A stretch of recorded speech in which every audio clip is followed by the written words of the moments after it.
Hey guys, welcome back to my channel और आप देख रहे हैं मूवी प्रिज्म। और आज की वीडियो में हम बात करेंगे इस साल की मोस्ट एंटिसिपेटेड इंडियन मूवी के बारे में, जिसका टाइटल है कल की 2898 AD, जहां पर ये पूरी मूवी 3 घंटे 10 मिनट की है। और जिस हिसाब से समय दिया गया है, इसमें एलिमेंट्स भी बहुत अच्छी तरीके से प्रेजेंट किए हैं, जहां पर आपको मूवी के अंदर कई सारे बड़े बड़े एक्टर्स देखने को मिल जाते हैं, जैसे कि प्रभास, अमिताभ बच्चन, दीपिका पादुकोण एक्सेट्रा। बाकी ये मूवी का भाई थिएटर एक्सपीरियंस बहुत ही जबरदस्त था। इवन दो ये मूवी मैंने भाई 2D में ही देखी थी, क्योंकि उसके शो ज्यादा थे, लेकिन स्टिल 2D में भी देखने में ये मूवी बहुत ही ज्यादा एपिक थी। यानी कि एपिकनेस के मामले में मूवी तो बिल्कुल डिसअपॉइंट नहीं करती है, लेकिन हाँ, मूवी के अंदर कई सारे अप्स एंड डाउन्स है, जिसे हम डिटेल में डिस्कस करेंगे। वैसे मैं इसकी स्टोरी को एक्सप्लेन नहीं करूंगा, क्योंकि भाई अगर आपने इसका ट्रेलर देखा है तो आपको इसकी स्टोरी का आइडिया हो गया होगा, और अगर आपने ट्रेलर नहीं देखा है तो भी मैं इसकी स्टोरी को भाई एक्सप्लेन नहीं करूंगा। आप डायरेक्टली मूवी देखोगे तो ज्यादा इंटरेस्टिंग लगेगा। बाकी मैं मूवी की डिटेल्स के ऊपर भी थोड़ा बहुत बात करूंगा, तो उसमें भी थोड़ा बहुत स्टोरी को जो है आइडिया हो जाएगा। तो सीधे मूवी की डिटेल्स के ऊपर बात करते हैं, जिनमें से भी मैं सबसे पहले बात करूंगा महाभारत वाले एलिमेंट के ऊपर। अब यहाँ पर हमें मूवी के अंदर महाभारत के कुछ ग्लिम्स देखने को मिलते हैं। सबसे पहले तो मूवी की स्टार्टिंग में देखने को मिलता है, फिर उसके बाद हमें सेकंड हाफ के दौरान एक सीक्वेंस देखने को मिलता है, एंड लास्ट में एक सीक्वेंस देखने को मिलता है, जहां पर सारी चीजों को कट कट करके हमें दिखाया गया है। लेकिन अगर हम सारे सीक्वेंस को जोड़े तो जो महाभारत वाला पूरा सीक्वेंस था वो शायद 10 मिनट के अंदर ही कवर हो गया होगा, शायद 8 मिनट कवर किया होगा। लेकिन उतने से समय में भी जिस तरीके से उन एलिमेंट्स को प्रेजेंट किया है, वो महाभारत के पूरे एपिकनेस, उस बैटल को जिस तरीके से दिखाया गया है, बहुत ही जबरदस्त था।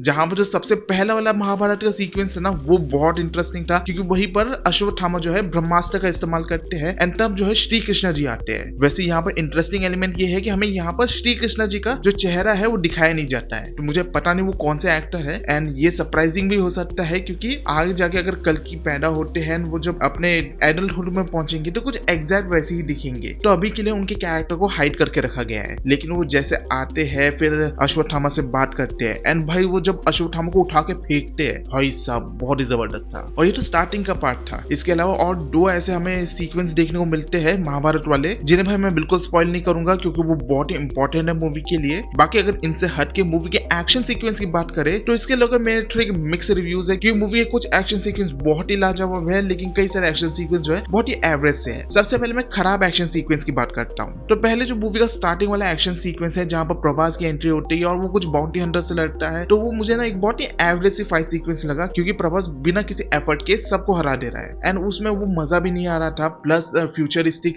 समय है, तो टेक्नोलॉजी का इस्तेमाल करके दिखाना चाहिए था चीजों को, तो वो भी चीज मिसिंग लग रही थी मूवी के अंदर। और भी ऐसे सीक्वेंस हमें आगे जाके देखने को मिलते हैं, जिसमें हमें कुछ साइड कैरेक्टर्स ऐसे फाइट करते हुए देखने को मिलते हैं, जो कि वो भी बस थोड़ा बहुत ही टेक्नोलॉजी का इस्तेमाल कर रहे होते हैं। एंड मैं ये सोच रहा था कि ये तुम भाई पहले भी इस्तेमाल कर सकते थे, लेकिन भाई पता नहीं मूवी में ऐसे ही दिखाना था। बाकी मूवी की बेस्ट एक्शन सीक्वेंस तब आते हैं जब भाई अश्वत्थामा की एंट्री होती है। बाय द वे, इनकी सबसे पहले एंट्री भाई फर्स्ट हाफ में एकदम स्टार्टिंग में हुआ था, उसके बाद सीधा जाके सेकंड हाफ में दिखाया जाता है इनको। लेकिन जैसे इनकी एंट्री होती है और जिस तरीके से फाइट करते हैं, बहुत ही लाजवाब। लिटरली मूवी के अंदर ये हल्क बने पड़े हैं। एक सीन रहता है जिसमें प्रभास को वो पैर पकड़ के ऐसे खिलौने की तरफ फेंक देते हैं ना, भाई पता चलता है बंदा बहुत पावरफुल है। एंड इसके साथ जो भाई हमें एक्शन सीक्वेंस देखने को मिलते हैं, एक बहुत ही जबरदस्त सीक्वेंस था जो कि सेकंड हाफ के दौरान ही शुरू होता है, जहां प्रभास और अश्वत्थामा की फाइट होती है, एंड प्रभास जो है अश्वत्थामा के हाथ पैर को चेन से बांध लेता है। तो उस समय जो अश्वत्थामा करते हैं, ये तो पूरा हॉलीवुड लेवल का सीन लग रहा था यहाँ पर। तो उनके फाइट सीक्वेंस बहुत जबरदस्त लग रहे थे। एंड आखिरी जो भाई शंबाला की जो फाइनल फाइट होती है, जिसमें भाई सुप्रीम यास्किन के लोग भी है, और उसके साथ जो शंबाला के सोल्जर्स है यहाँ पर आपस में फाइट कर रहे होते हैं, एंड वो चीज बहुत ही ज्यादा एपिक रहता है। मतलब वो एकमात्र ऐसा सीक्वेंस है जहां पर टेक्नोलॉजी का इस्तेमाल करते हुए हम लोगों को देख पा रहे हैं, तो वो चीज बहुत जबरदस्त थी। एंड वहां पर भी प्रभास जो है अपना आर्मर लेकर आ जाता है, वही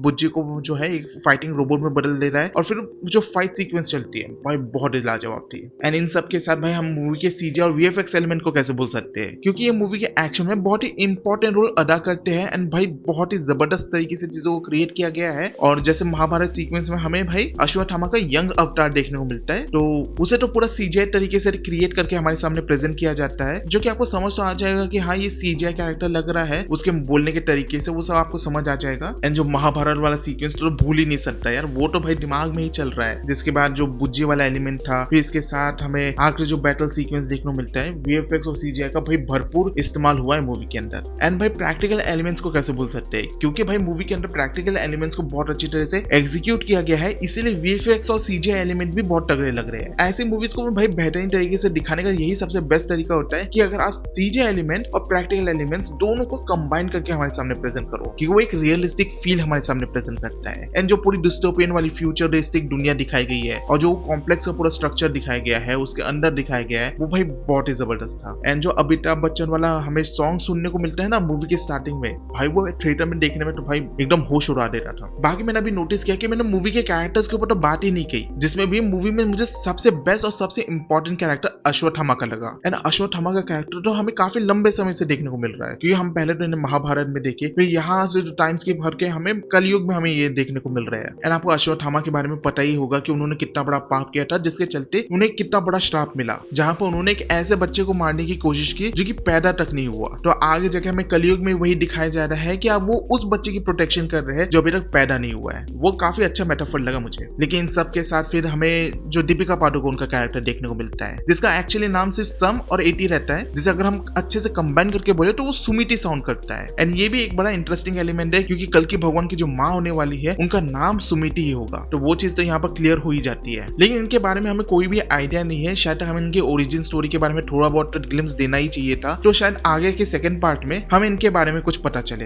बाकी फिर यहाँ पर जो प्रभास का कैरेक्टर है, अभी आप सोच रहे होंगे कि मैं प्रभास के कैरेक्टर के ऊपर क्यों नहीं बात कर रहा हूँ भाई, क्योंकि मूवी के अंदर इनका कैरेक्टर ना स्टार्टिंग में उतना कुछ खास इंटरेस्टिंग लगता नहीं है। आपको बस समझ आता है कि हाँ ये एक बाउंटी हंटर है जो कि भाई अपने बारे में सोचता है, और हाँ ये हमें भाई कई सारे सीन्स में देखने को मिल भी जाता है, और साथ ही साथ हमें इसकी थोड़ी सी ओरिजिन स्टोरी भी देखने को मिल जाती है कि एक्चुअल में इसके साथ हुआ क्या था, वो इतना सेल्फिश क्यों है, वो सारी चीजें पता चल जाती है। लेकिन भाई आप इस कैरेक्टर के साथ ज्यादा कनेक्ट नहीं फील कर पाते हो, क्योंकि भाई वो फिर मूवी में आते हैं, एंट्री वगैरह होती है और जो कॉमेडी कर रहे होते हैं यार, वो चीज देखने में बिल्कुल इंटरेस्टिंग नहीं लग रही थी। मैं बता रहा हूँ वहां पर जितने भी कॉमेडी सीक्वेंस थे ना भाई, थिएटर में कोई भी नहीं हंस रहा था, मतलब वो हिट नहीं कर पा रही थी कॉमेडी। एंड मुझे लग रहा था कि भाई प्रभास के कैरेक्टर को थोड़ा सीरियस दिखाना चाहिए था तो ज्यादा बढ़िया होता। लेकिन प्रभास के कैरेक्टर का भी अपना खुद का एक सीक्रेट है, जो कि भाई मूवी के एकदम लास्ट में जाके रिवील होता है। क्योंकि इस मूवी की रिगार्डिंग कितनी भी थ्योरी जो है डिस्कस हो रही थी ना, किसने भी ये नहीं सोचा था जो मूवी के आखिरी सीक्वेंस में हुआ है। एंड ये एक नई पॉसिबिलिटी खोल देता है कि भाई प्रभास का कैरेक्टर और कितना इंपॉर्टेंट हो सकता है मूवी के लिए। और एक चीज के बारे में तो मैं भूल ही गया, कमल हसन के कैरेक्टर सुप्रीम यास्किन को, जो कि भाई मूवी का मेन विलन है, और असल में ये साक्षात कली है जिसे यहाँ पर सुप्रीम यास्किन के नाम से बुलाया जा रहा है। जहाँ पर ये कैरेक्टर मूवी के अंदर सिर्फ कुछ 3 या 4 मिनट के लिए दिखाई देता है, लेकिन जितना भी दिखाया गया है ना उसमें ये कैरेक्टर अपना छाप छोड़ देता है। एंड जिस भारी आवाज में बोलता है ना कि डरो मत, नए युग की शुरुआत होने वाली है, भाई सब बहुत ही औसम है। लेकिन हाँ हमें इसके नॉलेज और स्ट्रेंथ के बारे में कुछ ज्यादा डिटेल नहीं पता चलती है, पर हमें इतना पता है कि ये बंदा सिर्फ स्ट्रॉन्ग ही नहीं है बल्कि बहुत ही ज्यादा इंटेलिजेंट भी है। और हाँ एक चीज मैं और बता देता हूँ कि यहाँ पर जो अश्वत्थामा का कैरेक्टर है, हम उनके साइज पर तो फोकस कर रहे हैं, उनके मनी पर फोकस कर रहे हैं, लेकिन उनकी जो छड़ी है उस पर फोकस नहीं कर रहे हैं। एंड असल में वो छड़ी कोई नॉर्मल छड़ी नहीं है, वो छड़ी जो है उनके पास महाभारत के समय से है। एंड वो एक बहुत ही इंपॉर्टेंट एलिमेंट है मूवी के लिए। मतलब ये भी बहुत ज्यादा सरप्राइजिंग था। अब ये सारी चीजों से तो ऐसा लग ही रहा है कि मूवी बहुत ही बेहतरीन है, जिसमें शायद कोई कमी नहीं है, लेकिन ऐसा नहीं है। मूवी में भी बहुत सारे ऐसे वीक पॉइंट्स, कई सारी कमी है, जैसे कि मूवी में कॉमेडी सीक्वेंस जो है बहुत ज्यादा डाल दिया गया है। एंड जैसा मूवी का पूरा थीम है जो भाई कलयुग में है, तो वहां पर वो पूरी दुनिया इतनी ज्यादा डिप्रेसिंग है, तो उसमें आप अगर ऐसे कॉमेडी एलिमेंट को प्रेजेंट कर रहे हो ना, तो वो भाई फील नहीं आती है। तो मुझे लग रहा था इस चीज को अवॉइड करते हुए भाई चीजों को बहुत ज्यादा डार्क और सीरियस टोन में प्रेजेंट करना चाहिए था, तो मूवी ज्यादा बेहतरीन होती। फिर यहाँ पर जो कुछ एक्शन सीक्वेंस थे मुझे उतना पसंद नहीं आए, लेकिन हाँ फिर बाद के जो कुछ एक्शन सीक्वेंस थे वो काफी एपिक थे। एंड महाभारत वाले एक्शन सीक्वेंस तो भाई सबसे बेस्ट थे। और हाँ मैं ये सोच रहा हूँ कि मूवी में बहुत सारी कमी भी है, लेकिन कई सारे एलिमेंट्स जो है यहाँ पर हमें पहली बार देखने को मिल रहे हैं, तो इसीलिए मैं इस मूवी को कोई रेट नहीं करूंगा, और बस इतना ही सजेस्ट करूंगा कि अगर आप इस हफ्ते कोई मूवी देखने के बारे में सोच रहे हो ना, तो यार ये एक बेहतरीन ऑप्शन हो सकता है। यानी ये एक ऐसी मूवी है जिसे आप अपनी फैमिली के साथ देख सकते हो। तो ये था मेरा complete review over the movie कल्कि 2898 AD। इसी के साथ मैं ये वीडियो यही पे एंड करता हूँ। होप करता आपको ये वीडियो इन्फॉर्मेटिव लगा हो, और अगर आप इसी तरह के फ्यूचर कंटेंट को देखना चाहते हैं तो आप मेरे चैनल को सब्सक्राइब कर सकते हो। मैं मिलता हूं आपसे नेक्स्ट वीडियो में और ऐसे नई मूवीज के साथ। तब तक के लिए गुड बाय।